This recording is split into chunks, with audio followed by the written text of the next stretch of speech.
Ladies and gentlemen, here is Randy Gage.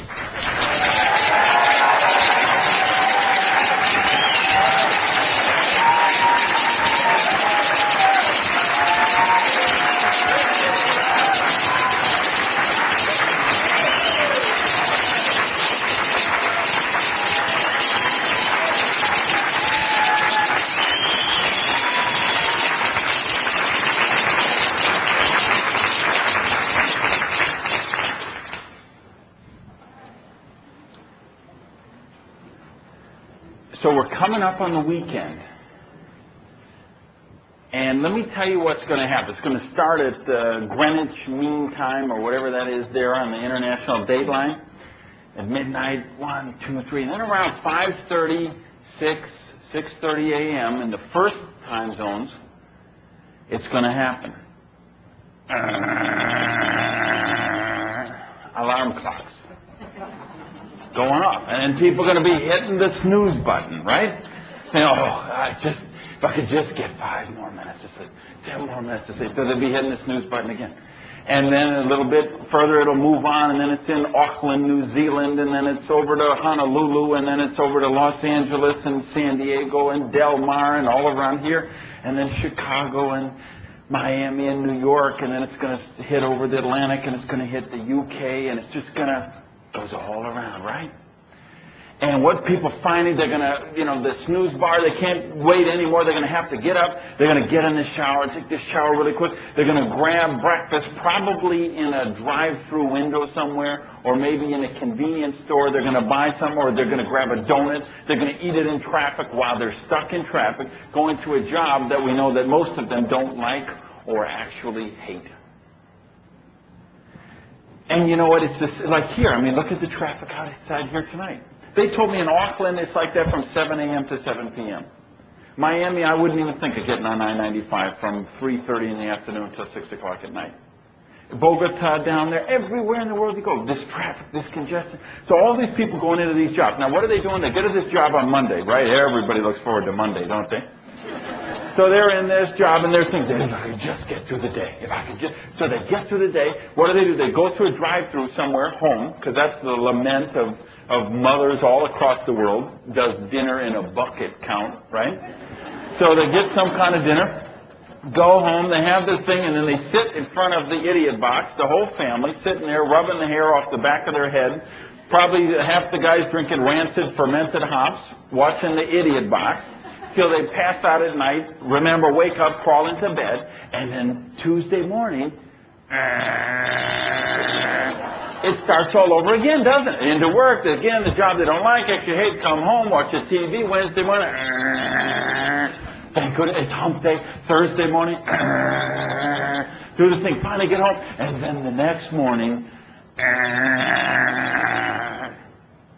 thank goodness, it's Friday. Because you know what Friday means. It means if they can just get through the day, right? They can just get through the day. They know at 5 o'clock that boss is going to say, hey, here, and they're and they're going to get that paycheck, right? Which now, of course, that paycheck, it's already gone, Pamela. Because they've got all those little window envelopes in the credit card companies waiting for them. As a matter of fact, the bank is waiting for them because they got to cover those checks that they kited for the last 2 days, getting ready to pay those credit cards because now they get paid. But they don't think about that at that moment, because just for one brief moment, they can pretend that check is theirs. And you know what that means? That means it's time to celebrate. And what that means here, of course, in the States is it's off to Pizza Hut. All right? For one of those meat lovers, extra meat, double cheese, stuffed crust. But give me a Diet Pepsi because I'm kind of watching my weight. Right? So it's into the diet, it's in the Pizza Hut thing. And then after Pizza Hut, it's over to the video store. Well, have you seen a video store at 7 o'clock on a Friday night? Okay, where they will stack up enough videos. I'm talking 3, 5, 6, 8 videos. They will stack up enough videos so that they can spend the entire weekend watching videos in a coma So they don't have to think of their life of quiet desperation until Monday morning, 6:30,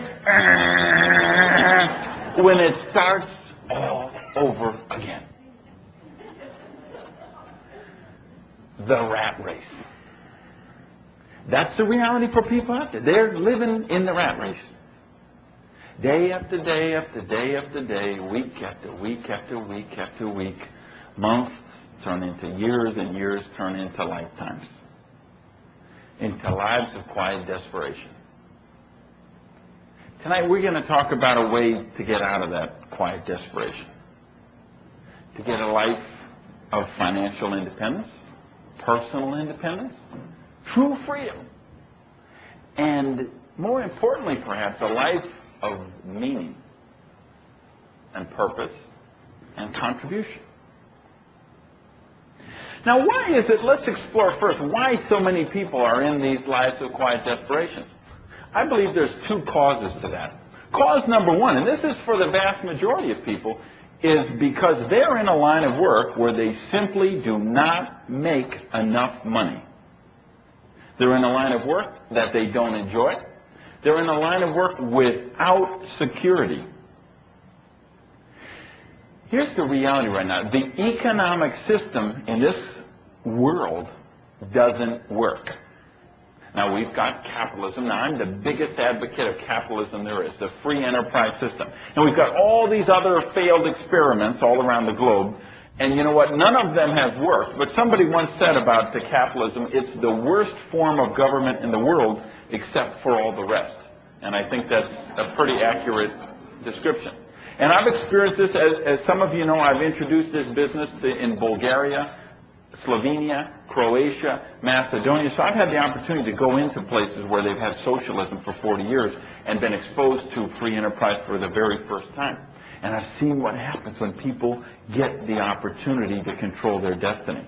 Something here in the States we often take for granted. But let me tell you, they don't take for granted in a lot of places around the world. As well, we should learn from them. But as wonderful as free enterprise is, very few people who have the opportunity to partake of it are doing that.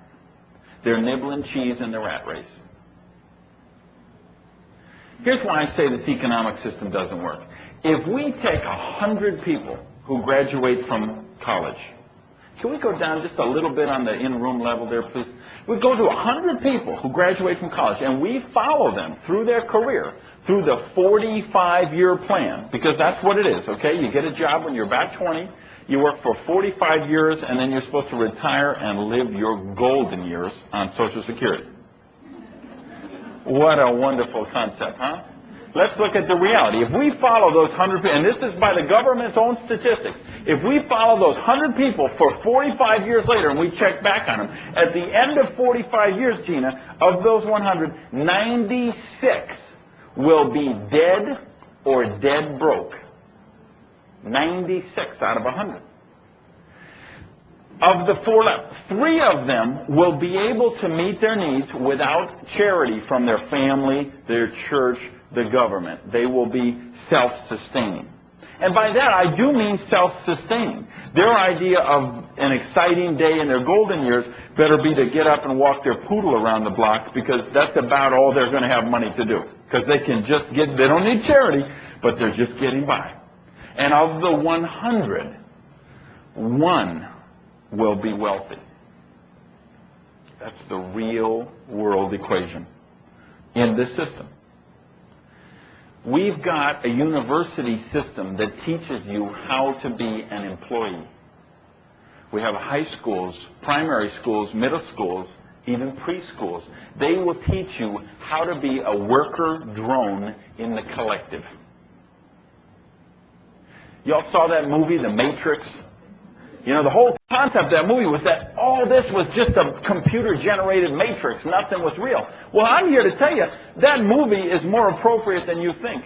Because if you grew up like when I grew up, what my mother told me is you go to school, get an education, and get a job for a big company.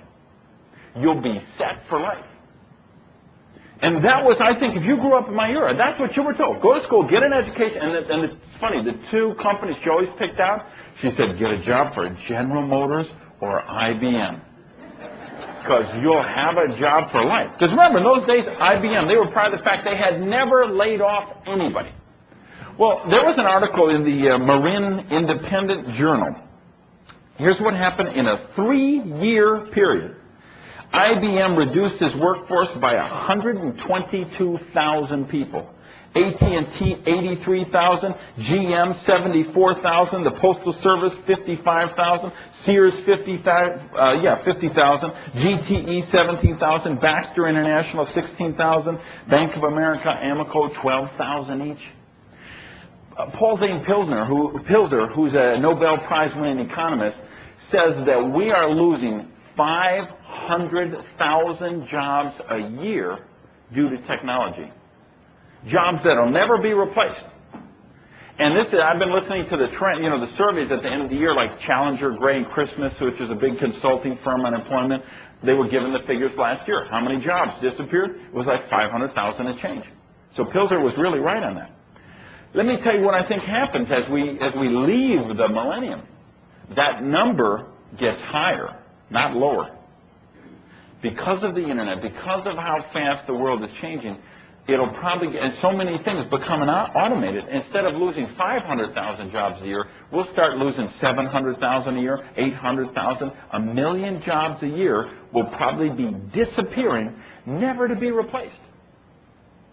Now, let me tell you a secret. The jobs that are disappearing, the people that are being laid off, these are not the guys working at the steel mill. Those jobs were downsized decades ago.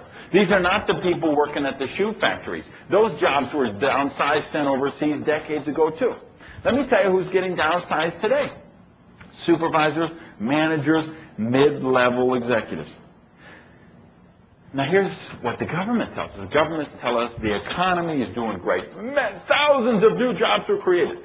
Inflation's low, non-existent, and thousands of jobs are being created. Well, what's wrong with this picture? See, the jobs being created are jobs like drive-through window jobs. The jobs being lost are the mid-level manager jobs. So if you've got someone who is making $60,000 a year as a supervisor and they're taking care of their 3 kids and they get downsized, it isn't going to do them any good to get a job with a paper hat, is it? They're not going to be able to take care of their family. And that's what I'm telling you. The paper hat jobs are the jobs that are being created today. So the government can give us all these thoughts about how great the economy is. And the reality is, do you get paid the same amount of, do you really make, is your dollar that you get worth as much today as it was a year ago? Of course not. Is it worth as much as it was 5 years ago? Not even close. 10 years ago? Inflation, which they tell you is non-existent, of course, that's not true at all. We know we pay a lot more to get the same things today than we did a couple of years ago, and that's going to continue to operate that way. So this economy, if 96 out of 100 people, did they tell you that when you applied for your job? When you got out of college, did they tell you that in college? Listen, here's the deal. If you go to school, get an education, you're going to be able to get a job, and 96% guaranteed you're going to end up dead or dead broke. Did they tell you that in your interview? Did they forget that again? They always seem to forget that. I don't know why that. When you go to those interviews, Gary, they always seem to forget that, don't they? See, that's the that system, and it works for most people because they're trapped in the rat race. They don't have enough money. They are living paycheck to paycheck. Here's another thing from the USA Today. Most reject. They're talking about. They ask people, how would you like to live to 100? Now, me, I don't want to live to 100 because that's too short. I'm looking for at least 125. But they asked these people, they did a big survey, who wants to live to 100? The AARP did the survey. 63% said, no, I don't want to live that long. 63%. So they asked them, why don't you want to live that long? 46% feared declining health, and 38% worry because they won't have enough money to live that long. What's up with that? Could you imagine being willing to give away your life to saying, hey, I don't want to hang on because I'm not going to have enough money to make it?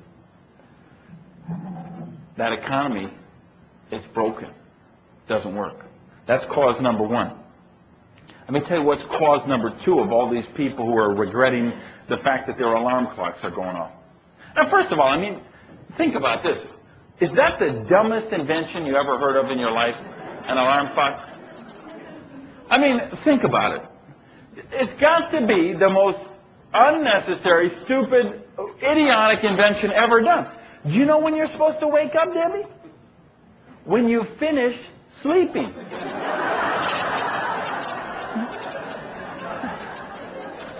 That's when you're supposed to wake up. So what is this alarm? Why are people... So let me tell you cause number two. Why people are so nervous when these alarm clocks are going off. And cause number two is what Eric Butterworth calls divine dissatisfaction. In other words, these people, and some of you listening to the tape are in this category, some of you are in the first category, some of you tonight are in the first, some of you are in the second category. The second category is people who are making good incomes. They have good titles. They have, quote, good jobs. But they're not happy. Because they're not contributing. They don't have meaning in their life. In other words, they may be a doctor who's working, got a beeper going off 24 hours a day, and then if they check someone into the hospital, there's a committee that oversees that, and then if they prescribe prescription drugs to those people, there's a committee oversees that. If they take them off the drugs, there's a committee oversees that. When they check them, if they don't check them out of the hospital in time, they say, hey, that lady had the baby yesterday. What's she still doing in the hospital today? Get her out of here. So they got committed, and then HMOs and PPOs and managed care and malpractice insurance, and all of a sudden, you know what? This doesn't look so fun anymore. So they may be a school teacher who got into business because they love to teach kids, and now they spend their day worrying about running the metal detectors and cafeteria duty and everything except what they wanted to do, which was to teach and mold to help develop young minds. See, so they have this divine dissatisfaction, meaning because they know in their heart of hearts that they could do more. They could be more. And though they got a nice title or a nice job or a corner office or they get to wear a suit, they got a fancy car, they got a nice house, they got a country club membership, they have all the toys, but they don't have the fulfillment. So we're going to talk, whichever one of those categories you're in, we're going to show you this business tonight that'll help you in either event. Because yes, it can give you financial freedom back. And if you already got the money thing out of the way, we can show you how you can contribute. Because we got a business. You're going to choose the hours that you work. You're going to pick the people that you work with. You can start it part-time with whatever you're doing right now. There's great travel opportunities. If you like to travel, man, you can travel all over the country or all over the world. Tax benefits are incredible. You can save average $5,000, $10,000 a year, whatever you're making your regular job. You can bring that down to the bottom line as profit in most countries because of the kind of tax benefits that you can get by having an at-home business. And then two other benefits I think just stand head and shoulders above all that. And the first of them is the fact that you can get rich quick. Now, see you laughing? Now, why do I say get rich quick? Because don't we always say we should never say get rich quick? Well, let me tell you why I say get rich quick. Because what we're going to show you tonight is a business that you can start part-time 7 to 10 hours a week, and you can be wealthy in 2 to 4 years. And let me tell you a secret. That's quick. Let me tell you a secret. That's quick. Because if you look at what your job, you know, you can double your income in 2 years in this business. You can triple your income in 2 years in this business. I don't know too many jobs and businesses outside of this one where you can say that. I don't know. You know, I know people who are doctors. I know people who are lawyers. I know people who own gas stations, own small businesses. They're consultants. And you know what? They don't make a year what I make in a month. And understand something. I'm coming as a former dishwasher from Mr. C's Pancake and Steakhouse on Midvale Boulevard in Madison, Wisconsin.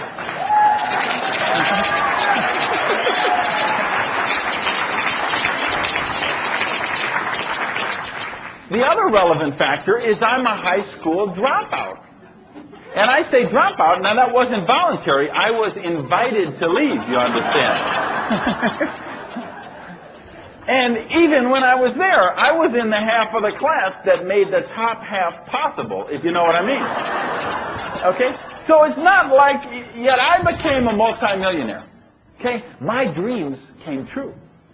I didn't have the degrees. I didn't have the connection. I wasn't one of those people with divine dissatisfaction. I was one of those people who always had to worry about paying the rent. I was one of those people who had to buy gas $1 at a time. And when I say $1 at a time, I mean that was with 2 rolls of pennies. Because we had dug deep, deep, deep. We had rolled up everything we could roll up, and it would get $1 to buy gasoline. I sold all my furniture. I slept on the floor. I did that thing. I did that at 30 years old. Those of you who know my story know that at 30 years old, I had lost everything. And you sell this, and you sell that, and you keep the TV till last, okay? You do. You get rid of the bed before you get rid of the TV. So I was sleeping on the floor because I kept the TV, because I was so upset, so crazy, so sick, so disgusted, so depressed, I didn't want to think about my life. So I watched TV 12 hours a day. The minute I came home, I watched TV, and I watched infomercials till 4:30 a.m., 5 a.m., because I couldn't sleep. Because I was thinking of all the money I owed and all the problems I had and everything. So I watched infomercials, trying to figure out how to get rich. If I just had the $69.95 to buy that real estate course, I could have been rich. You know? Let me tell you my favorite. My favorite was a guy, I haven't seen him, I don't know what happened to him. It was a Vietnamese guy named Tom Vu. Remember him? Oh man, what a commercial. You'd watch it and he'd say, and he'd get right in your face. He had this thing, he was standing in front of his Ferrari Testarossa, next to his fountain in front of his mansion. And he'd say, you are a loser! It's 3 a.m., you're watching TV, your wife's asleep, your baby's asleep, you're a loser! Nobody cares about you! Nobody cares about you! If you don't buy my program, you deserve to be broke!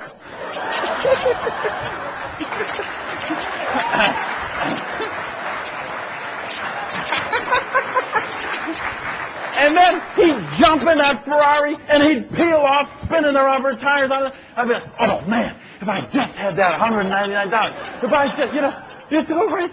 So finally, I had to sell the TV. So I didn't even have the TV left. So I couldn't even watch infomercials. So I discerned something that if I didn't change my life, if I didn't change the way I looked at it, if I didn't change the things I do every day, it wasn't going to happen. The other thing you need to know is it wasn't correct to say I was broke, because I wasn't. See, I would have needed to get $55,000 just to qualify for broke. Okay? Because I owed that much money. I was that much in debt. So you look at that kind of debt, and I said, well, geez, I could go back to working in the restaurant business. I could get $8 an hour if I'm willing to flip eggs, which is what I did, by the way. I went and took a job flipping eggs for $8 an hour, because that was the first place that told me they'd pay me at the end of the week and they'd cash the check and give me the money at that Friday. So I flipped eggs, and I thought, well, geez, 40 hours times 300. How long is it going to take me to make $55,000 back? It didn't look too promising. That's when I said, you know what, I need to look at network marketing again, because I don't know how else I could make back that kind of money and get where I need to get. And I don't want to make back $55,000 so I can qualify to be broke. I want to drive nice cars. I want to live in a nice place. I want to live on the water. I don't want to have to read menus in Chinese.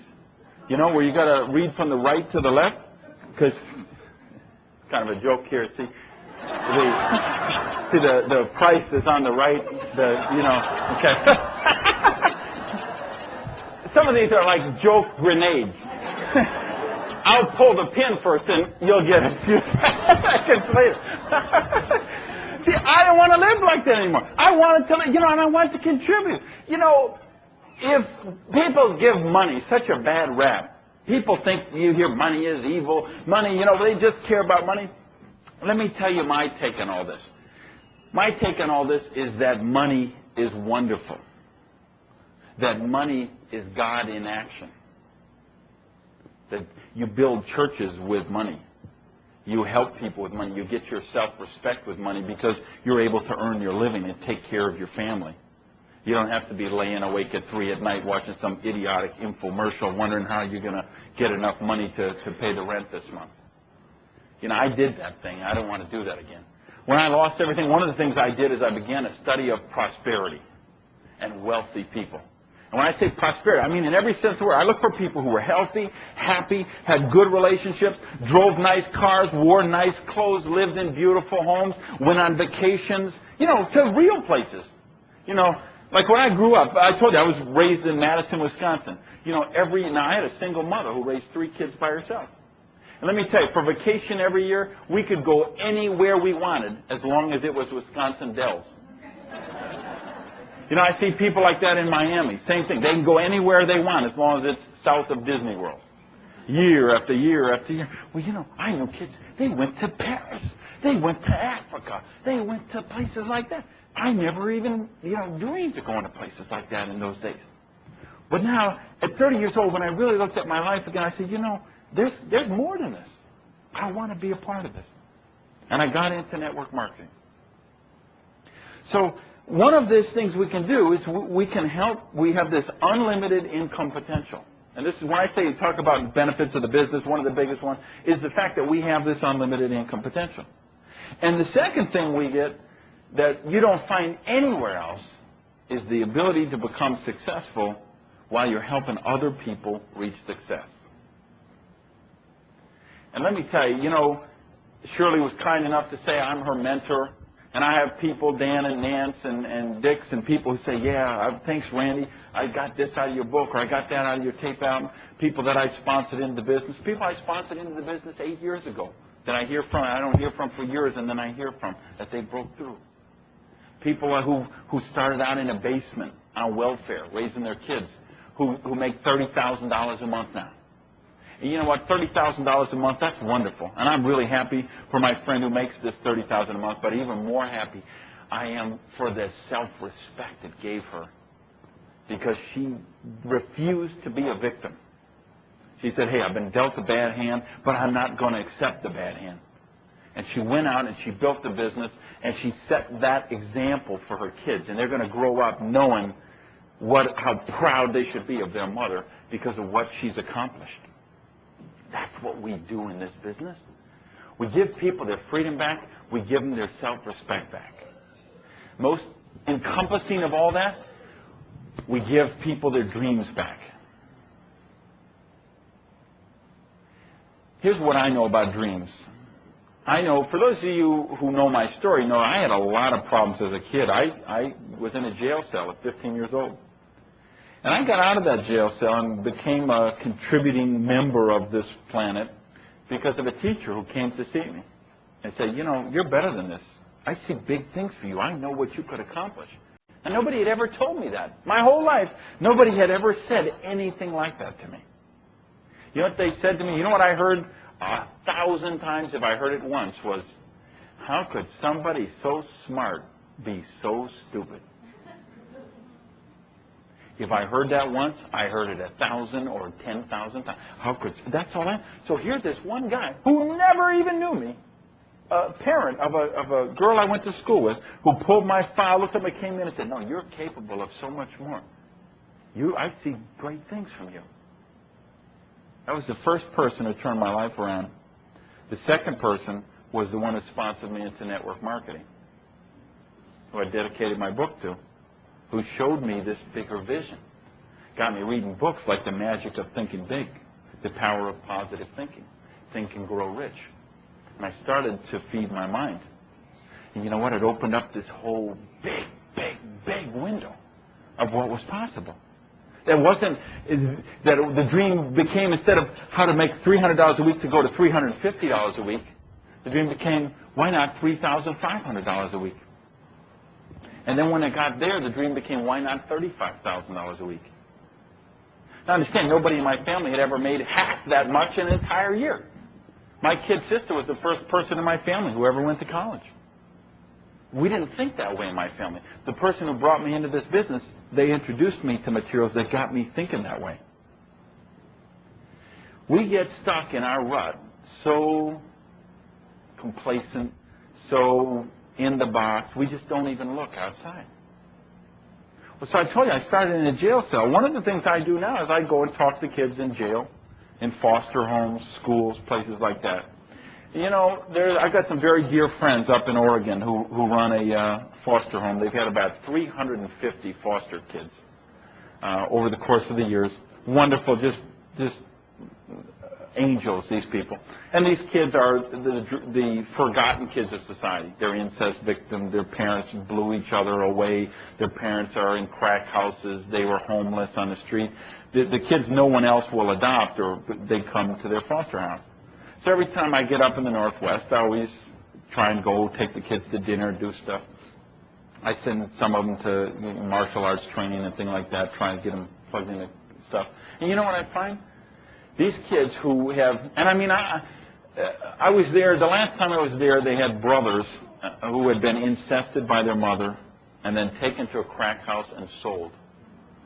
They were sold in the crack house, right? They were there for months before the authorities finally got them out of there, put them in, sent them to these guys' house. And do you know those kids still had dreams? They still had dreams, man. They knew I had a Viper, and they said, oh, you got a Viper, that car's so cool. Man, when I grow up, I'm buying a Mustang GT, or I'm getting a this, and they still had dreams. And you see that with kids. They're so resilient. Every kid just knows when they grow up they're going to be an astronaut, or a rock star, or president, or an NBA star, or whatever. And what happens along the way? They get out of high school or college, and they take a job. Is it their dream job? No. It's a job they take to pay the bills. Well, honey, it's not my dream job, but it'll give us some money for right now, and we'll get our dream job later. And then pretty soon, another job comes along, pays a little more, so they take it. And it still isn't the dream job, but it's paying a little more than the last one. So the dream gets pushed back a little bit more. Maybe they meet someone along the way. All right, and now all of a sudden, now there's a couple little hungry mouths to feed, and Pampers to buy, and braces to pay for, and piano lessons, and all of a sudden, we'll live our dreams later. And then a job offer comes up, and it means moving to Cleveland, which they don't want to move, but geez, it's an extra $4,000 a year, and we need the money, honey, so there we go. And what happens when they buy a house? They buy the house if they can afford it. They get one, otherwise they get, is it their dream house? No, it's a house they can afford. What about their car? You know, I was looking, and they had in the paper about the 10 best-selling cars. Now, I looked at the list, and every single one of them was a broke-mobile. Yeah, you know what I mean. Camrys, Accords, cars made for broke people. It was like Camrys, Accord, Geo, Metro, Ford, Escort. Right? So, now here's the thing. If we got a bunch of 16-year-old kids together and say, okay, listen, you're growing up soon, you're going to be able to get your own car. What's your dream car? How many of you think we're going to say Ford Escort? Now, why is that? But how come Escort is one of the top 10 selling cars in America? Now, if you ask me, well, I got my dream cars, but ask the average person their dream car, what are they going to tell you? Vipers, Lamborghinis, Testarossas, Rolls Royce, Lexus. So why is everybody buying neons? Because they gave up on their dreams. Well, honey, we could make the payments. We could get it financed. We can drive out here. It's got a back seat for the kids. So they take what they can take. I know it's funny. I'll be out driving around in my NSX or one of my Vipers. I'll be at a light. Car will pull up next to me, and the kids will be hanging out the window. Hey, Mr. Viper, cool car, man, everything. The kids are just crazy about that, right? Now, Dad ain't doing that. Dad, he's just sitting behind the wheel. Now, why ain't he doing that? Because, see, to the kids, they say, hey, man, when I grow up, I'm going to get a Viper just like you. But, see, Dad ain't saying that because he's already grown up. And it's already dawned on him, he isn't going to get a Viper when he grows up. He's going to be driving that beat-up Escort for another 3.5 years till the lease expires. He'd be like I used to be, driving one of those two-tone jobs, blue on the top, rust on the bottom. 4-door cars, only 3 of them open up. I mean, that's the reality out there. So, What happened? Somewhere along the way, people give up on their dreams. 30, 35, 45, somewhere along the way, they just kind of die. And they think that's the way it is. Be realistic. This is what people are going to tell you. You get involved in this business, let me tell you what your friends are going to tell you. That stuff don't work. You got to have money to make money. You got to get in at the top. That's all a pyramid scheme. Oh, you're going to get ripped off. Oh, you're going to the cleaners. Oh, that stuff don't work. Oh, yeah, if you would have got in 20 years ago, man, it really worked, but can't do that today. Let me tell you, if you're like me, what you do when you're in that lack and limitation program, you surround yourself with people who give you permission to stay the way you are. And in my case, because I was one of these victims, I surrounded myself with victim friends. See, so, because what do? We surround ourselves with victims because we want people to feel sorry for us. And let me tell you, lots of people felt sorry for me. I mean, we know already, I've been in jail. I've been expelled from high school. I've had my business seized by the IRS. I've been shot in a robbery. Had about 12 dysfunctional relationships, one after the other, after the other, after the other. You know what I mean? The name changed, the face changed, but it was the same person. Yeah. They just kept getting plastic surgery and coming back, you know, sneaking in again. 12 in a row, negative relationship after that. So I'd get together with all my victim friends. They'd tell me their tragedy. Oh, well, yeah, what about me? I'm getting, the electric company cut off my power. My friend is telling me, oh, he's getting evicted from his place. So they'd tell you their tragedy, you tell them theirs. And then don't you hate it when they got a better tragedy than you do?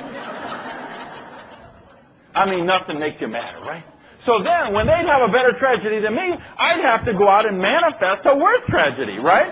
So you're going to go home, you're going to manifest a tumor, a meteorite landing on your garage, something, because you can't have your victim friends having a better tragedy than you. So this is what I did for 30 years. And all of a sudden, I decided I didn't want to be a victim anymore. And that's when I got back in this business and started building this business. At 30 years old, after I was tired of sleeping on the floor, had no house, no car, no job, no credit cards, and owed $55,000. I said, you know what? I don't want to be a victim anymore. I want to be a victor. Now, what do you think happened with my friends? They all said, great, Randy, we love it, we're with you all the way, we want to be a victor too. Oh, you got the same friends? Yeah, let me tell you what they can do. They're going to try and pull you down. They're going to tell you all those things I told you. Because they're not ready to leave being a victim. They're not willing to let go of that because it's who they are. It's how they define themselves. It's how they get attention, which they translate as receiving love. But that's all they know. So, you're serious? You're going to have to disregard all that. It's going to have to start with you. See, that's what it did with me. I looked at wealthy people, and I said, all right, I'm going to start studying prosperity. So I started reading The Dynamic Laws of Prosperity by Catherine Ponder, Prosperity by Charles Fillmore, started going to church, started reading books like The Magic of Thinking Big, Think and Grow Rich, all of those things, As a Man Thinketh. Started programming my mind with that. And I looked at how wealthy people became wealthy. And two things I really boiled it down to, and I think they're the essence of this business of network marketing. Number one, prosperity principle number one that you've got to do is, number one, you've got to be your own boss. You will never get wealthy working for anyone else. If you have a job, they're going to buy you at wholesale and they're going to sell you at retail. That's just the way it has to work because they have to make money too. The corporation, the dry cleaner, the restaurant, whatever the entity is that hires you has to make a profit on you. They have to buy you at $18,000 a year and sell you at $36,000 a year. So, 1 in a million, they're going to get a job and they're going to get wealthy. But 1 in a million, you got a better shot of hitting the lotto than you got of getting wealthy working for someone else. So that was principle number one. You need to be your own boss. And in this business, you will be your own boss. But you'll be your own boss with the support of a multi-million-dollar corporation behind you and all the training, expertise, guidance of all your entire sponsorship line, every single one of which has a vested interest in helping you build your business. But you're still your own boss. But that's not enough. See, I became my own boss. I told you, I started as a dishwasher. I worked hard, they made me a cook. I worked harder, they made me a waiter. Then I became a manager trainee. So I got a new dream, Marlene. My dream was to become a restaurant manager. Okay? Well, hey, coming from where I came from, that was a big dream, Dan. I thought, I'll be wearing a tie. Go around with the coffee pot. Hi, how's your dinner this evening? Everything okay? I mean, what more could you ask for this? This was the big time. Until I got it. Then let me tell you what that turned into. That turns into becoming a good manager, wanting to make good money, make good profit, do a good job for the chain. So I'd get raises, get promoted. So I did that. And you know what they said? We got another store. They're losing money. We need to send you over there. So I went to the other store and I turned that around. They started making money. I said, Randy, we're going to make you the problem store manager. We're going to send you, we got a store losing money, we're going to send you there. And that's what they did. I'd go to a store, turn it around, put it in the black, and they'd send me the next store. In 5 years, I lived in 18 cities. So you can imagine I had a wonderful life with lots of close friends and social life. Talking about raising a family, I couldn't raise a house plant with the schedule that I had. So here I go, I got all these, they kept giving me, little raises here and there and stuff. But you know what? I still wasn't wealthy. I still didn't own my own life. So I said, I know the problem. The problem is I need to own my own restaurant. That's the American dream. So that's what I did. I worked hard. Yeah, you figured it out. That's where the $55,000 in debt came from. Oh, she's a smart one. Yeah, that's right. I saved up, work. I didn't have enough money, but me and my partner, we bootstrapped it as best we could, bought a place, leveraged this, got credit for that, worked hard, worked 20 hours a day. So I went from working 20 hours a day, working for someone, to working 24 hours a day for my employees, my vendors, and the government. Until finally the IRS came in and seized my business when I was 30 years old because I couldn't pay the taxes. And started all over again. So let me tell you a secret. Being your own boss isn't just enough. Because if it's a traditional small business in this country, you don't own the business owns you. I have a friend, a guy, as a matter of fact, who was my partner in the first pizzeria I did. I saw him a few years ago. He had just opened a brand new yogurt store built in a shopping mall, with all new equipment. He had about $80,000 in there with all the equipment and this tile floor and everything. And he said, Randy, just come in and I'll give you half of it. Just be my partner. Help me run the place and I'll give you 50% of it. I said, Michael, there ain't a chance in this world that I would take half of this store for free. Because, see, if I did take half of that store for free, I know that I'd be the one the police call at 3:30 a.m. when the alarm is going off. I'd be the one that the employees would call at 6:30 in the morning because they're going to be sick that day or they got a flat tire going in, and I didn't want that stuff. A traditional business in this country, you don't own the business owns you. You don't believe me? You got subways out here? Of course you do. You got subways. I was in Sydney, Australia. They got subways there. I was in Slovenia. Everywhere I go, they got subways. Let me tell you what it's like in Miami. I got my little house, my condo where I live in. I can go, within 5 minutes, I can probably get to 7 different subways within 5 minutes of where I live. And 9 times out of 10, you can go in one, and this isn't just so, I'm not picking on them, but most of these franchises, which you need 30, 50, 80, 100, 250,000. Buy a McDonald's, you need about $1 million to buy that. But the truth is, those people who buy franchises usually make a profit. It's a safer way to make a business. I also know, however, if I go into the average franchise in the daytime hours from 9 to 5, chances are very good that when I walk in, the owner will be behind the counter saying, yes, can I be to help you, please? And what will he or she have done? They will have paid $30, $50, $80, $150, $250,000 to buy themselves a minimum wage job. Which is what I did when I owned my business, because I made less than my cooks did. And you know what? They went home after 40 hours. I didn't go home after 80 hours. I was still there. The thing with franchises, see, I would have been much better if I would have bought a Pizza Hut franchise instead of opening my own pizzeria. But see, I didn't have the money for a Pizza Hut franchise. The other thing you can do to be successful, of course, you can have your money work for you. They say, but see, like stocks, if you go to a stockbroker, they say, if you don't have $25,000 cash money that you can afford to lose, then don't buy stocks. Well, I didn't have $25,000 I could afford to lose. I didn't have $25 I could afford to lose. See, so what we've got here is an opportunity where you can go into business, be your own boss, and you don't need a big investment. You can do this with a few $100 up to $1,000. You don't need more than $1,000. Usually $300 to $1,000 you're in business. And you can do it in stages, like I had to do. I didn't have $1,000 when I came in. I had to borrow the $300 to get started. But I got started and I did it in stages.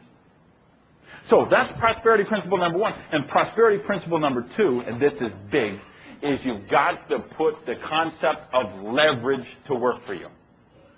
Because see, everything else, working jobs, owning a traditional small business, all those other things, they have one fatal flaw. They're all part of the trading time for money trap. You work 8 hours, you get paid for 8 hours. You're sick for half a day, you get paid for 4 hours. You're sick for a whole day, you get paid for 0 hours. If you're not there working, it's linear income. If you're not there doing the job, you don't get paid. What we can do in this business is we got leverage. So you start in the business and you find 5 key people. And you work with the 5 and you teach them a duplicatable system. You teach them how to follow the same process. And they each worked with 5, you'd have 25 on the second level, wouldn't you? So you'd have 30 people. Now we know it doesn't work out exactly this way. Some do more, some do less. But just so you see the concept of it. Because if the 5 who got 5, the 25, if they worked with just 3 people each, there'd be 75 more people, weren't they? If they worked with 3 each, then you'd have 225. And you see the organization grows that way, getting wider and wider as it goes deeper and deeper. And again, it won't work out exactly 525, 125, 625, all that, but you will see leverage. So you might have someone who gets in the business, starts with 3 or 4 key people, and 6 months into the business, they have 87 people in their group. And if everybody just produced a volume of, let's say, $100 a month, 87 people, they'd have $8,700 they'd get paid on. Let's suppose a year down the road, there was 200 people in the group. If everybody just produced a volume of $100 a month, 200 people times $100 is what, $20,000 you'd get paid on. So you see, you get paid leverage, which is what J. Paul Getty, one of the wealthiest men the world has ever known, he understood this when he said, I'd rather have 1% of the efforts of 100 people than 100% of my own efforts. This network marketing thing, it's amazing, but I got to tell you, it won't mean anything if you don't get in touch with your dreams. What I'd like to suggest you think about is 5 things you would do, have, or become if money was no object. I mean, would you buy a Lamborghini Countach, black with leather seats? Would you give $1 million to your church? Maybe you'd take 2 years off and study ballet. Maybe you'd go down and work with people in South America. Maybe you'd buy a new house. How many people here would like a new house? Yeah. How many, ladies, let me ask you this. How many of you would just settle for bigger closets? Yes. I mean, there's a lot of neat things you can do with money. Money's not a bad thing. Money gives you freedom. Gives you choices. But you got to have the dreams that you never see. Because I told you, it's 7 to 10 hours a week for 2 to 4 years. Let me tell you a secret. If you don't know what your dreams are, you will never find the 7 to 10 hours a week. You will always be like me. When I looked at this business, I thought, I'm too busy for this. I'm working the restaurant business. I work 70, 80, even 90 hours a week sometimes. So I thought, I'll never have time to do this. But the more I looked at it, the more I realized I was busy, but I was busy being broke.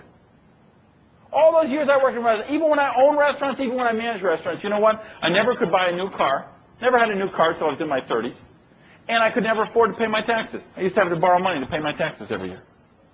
So I was busy, but I was busy being broke. And I understood if I didn't find the 7 to 10 hours a week somewhere to do this business, I'd be busy being broke for the rest of my life. So please think of maybe it's just homeschooling your kids. Maybe it's just that you're at home when the kids come home from work. I don't know what your dreams are, but please think of them. 5 things. You know, really, if money was no object, if you had Bill Gates' kind of money, would you be driving the car you drove in today? Would you be living in the house you're living in today? Would you be spending the amount of free time that you spend today? Would you be contributing to your church, temple, synagogue the way you are now if money really was no object? Because if the answer is no, you'd be doing more, having more, being more, then please look at this business. Get with the person who gave you this tape or invited you here tonight and really check this out. You can be skeptical. Let me tell you, network marketing, it'll survive a healthy skepticism.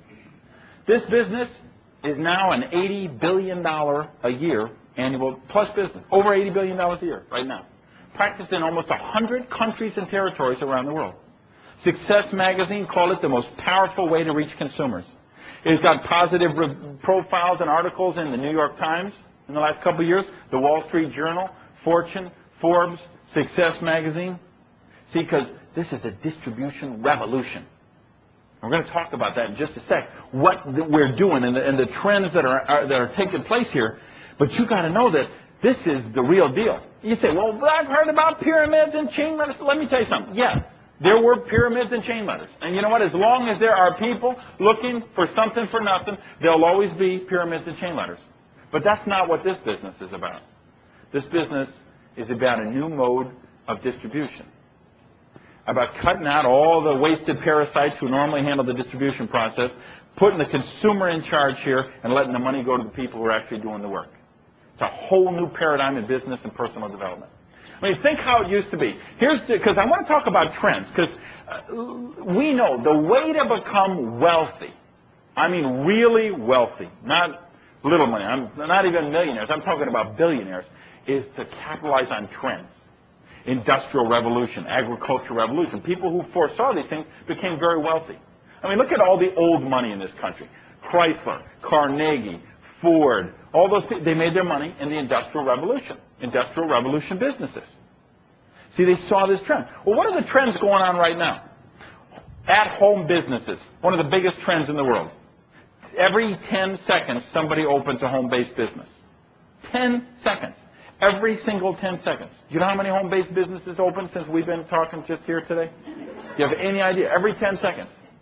Let me tell you where else it's going. Shop at home. People are busy. They're working jobs. They're overtime. They're commuting. They're fighting traffic. Take the kids to soccer practice. Pay the bill. Pick up the dry cleaning. Try and relax a little bit. They don't have time for shopping. They're looking to buy on the internet. They're looking to buy on the phone. Give a credit card. Get stuff delivered. So here's two trends. Work at home. Shop at home. This is business positioned to capitalize on both of those. And the third trend, the distribution revolution that we're taking place in the world right now. You know how it used to be? You had a manufacturer. They made this product. They'd sell it to a rack jobber who'd buy it, resell it to a wholesaler who'd buy it, resell it to a retail operation who might put it in a warehouse or some kind of central shipping facility, and then they'd send it to the store, and you'd go in the store and you'd buy the product at the store. 5, 6, 7 levels of product would go through. Well, you know what? That made sense. Years and years ago when stuff was made in England, sent on a ship over to the United States, they docked on the eastern seaboard, and then it went across the country by stagecoach, and then by rail, and then by truck. You know, that made sense then. But it doesn't make sense today. See, nowadays, a network marketing company can manufacture a product and ship it direct to their distributor, who in many cases is the end consumer, and in other cases is just conversationally marketing the product with their friends, neighbors, or relatives. And we eliminate the rack job or the wholesale. All those people, all those parasites that used to be necessary, they're no longer necessary. So what this does is this frees up a lot of money. And I want to talk about this money, because people look at the kind of income that I make. The kind of income you make. The kind of income you make. They say, how can that be? How can people make that kind of money? This must be immoral. It must be illegal. At least it must be fattening. I mean, something, right? How can a guy like that make more money in a month than most people make in a year? Or I make more in a month than anyone in my family has ever made in 2, 3, 4 years. Ever, right? How does that happen? Because we take all of that money that used to get wasted in the distribution process, and network marketing companies can take that and put it into 2 areas. Number 1, product research and development. You will see some of the most cutting-edge, state-of-the-art products that never made it to the marketplace any other way will get to the market through network marketing. Because they've got the money to put into development, and they've got the distributor force who become advocates of products that may not be well known. And this room is a perfect example. And the second thing they can do with all that money that they freed up in the distribution, new paradigm of distribution, is they can give it to you, the people who are actually doing the work. 2 to 4 years, you can be wealthy. Look at the new wealth today, the new billionaires. Bill Gates, Michael Dell, Ross Perot. See, none of these people made their wealth in Industrial Revolution businesses, did they? No, none of the billionaires today are coming from Industrial Revolution businesses, because that trend is over. There's a new trend. See, what does Michael Dell do? Here's the perfect example. I'm reading about Michael Dell one time, and they say he's worth $4-point-something billion, right?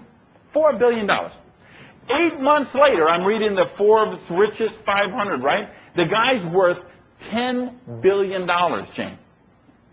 Now, in 8 months, he went from $4 billion to $10 billion. Now, you probably say, big deal, it's just $6 billion, right? But think of it, 8 months. Now, what? Because he does what we do in this room.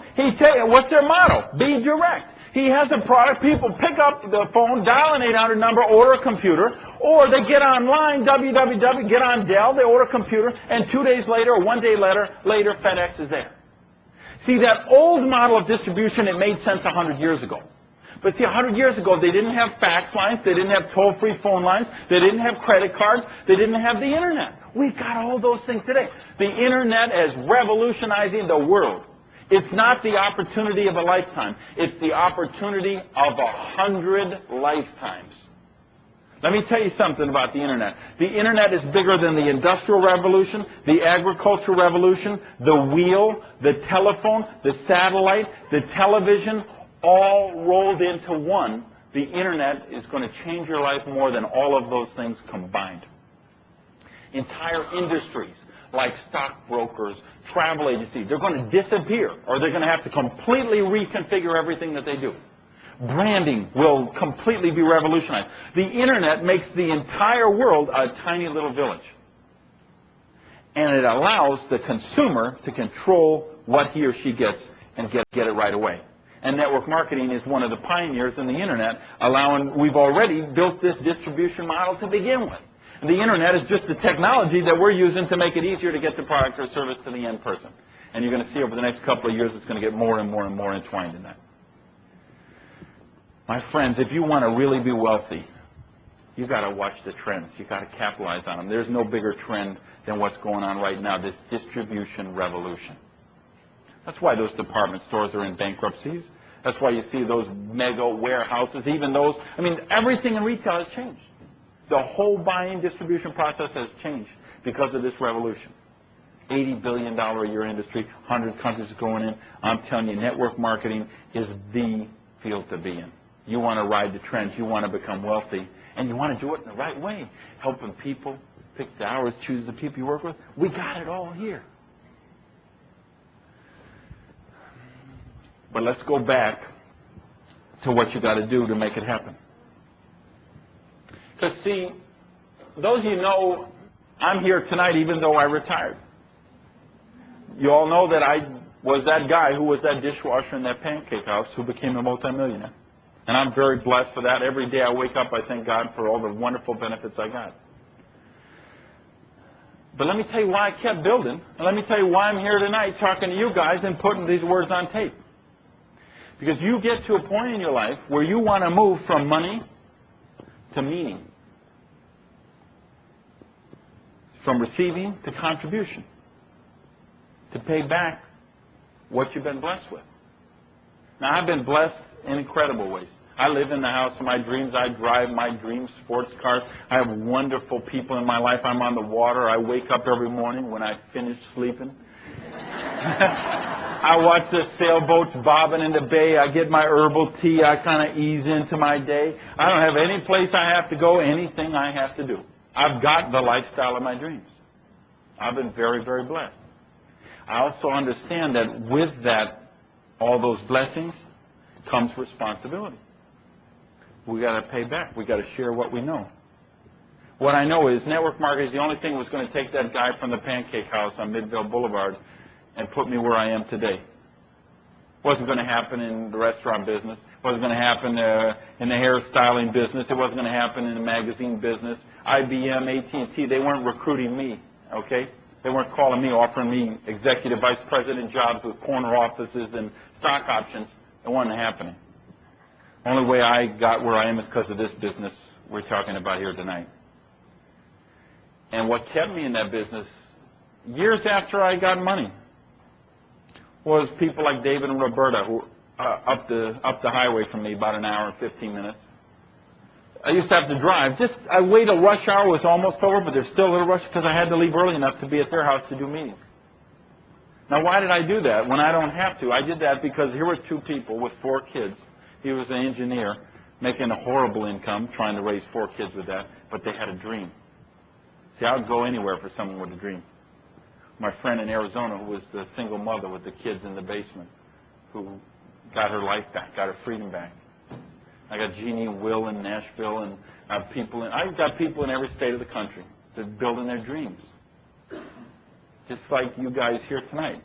You know, you could be doing what everyone else in the world is doing tonight, just sitting in front of the idiot box, watching mindless sitcoms made for 3rd graders.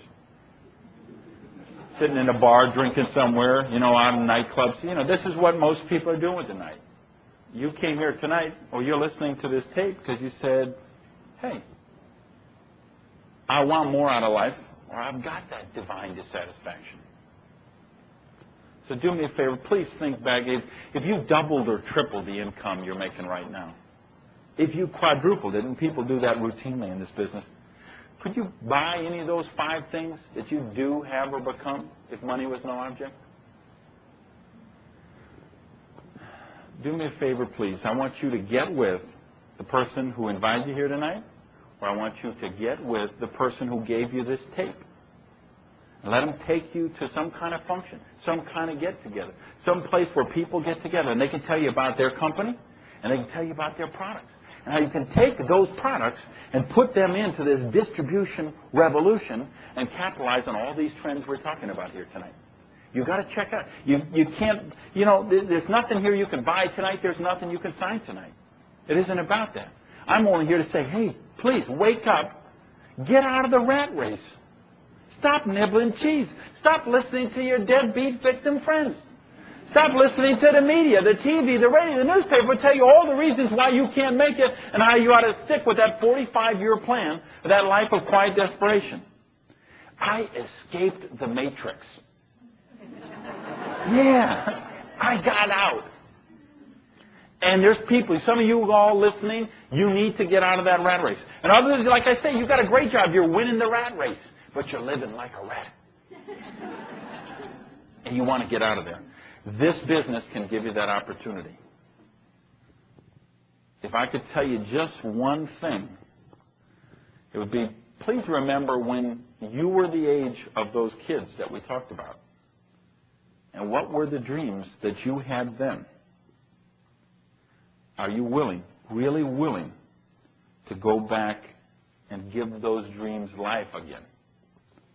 Because if you are, this business can bring those dreams to life. Thank you very much.